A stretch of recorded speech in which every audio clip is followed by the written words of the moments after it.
தாவேக்காங்கிறது ஒரு கேடர் paste party கிடையாது, ஒரு ஃபேன் பேஸ்ட் பார்ட்டி. அதாவது ரெண்டுக்கு ஒரு வித்தியாசம் இருக்கு.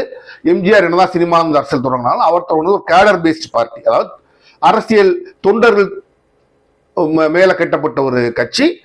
ஆனா தாவேக்கா தொண்டர்கள் மேல கட்டப்பட்ட ஒரு கட்சி இல்ல, ரசிகர்கள் மேல் கட்டப்பட்ட ஒரு கட்சி. சரி, முதல்ல விஜய் தன்னுடைய பயணத்தை ஆரம்பிக்கும் போது வந்த ராஜாவா தான் வருவேன், நான் சிஎம் கேண்டிடேட், இதை ஏத்துக்கிட்டு வந்தா மத்தவங்க என் கூட்டணிக்கு வரலாம், இல்லைன்னா தனிச்சே நிற்பேன்னு சொல்லிதான் வீரமா களமிறங்கினாரு. அப்படிதான் சில மீட்டிங்களும் போச்சு. அதுக்கப்புறம் உங்களுக்கு தெரியும், அந்த கரூர் சம்பவம் நடந்து 41 பேர் உயிர் துரதிருஷ்டமா போனதுக்கு அப்புறம் இன்றைக்கு அரசியல் சூழ்நிலையே கம்ப்ளீட்டாக மாறிடுச்சு.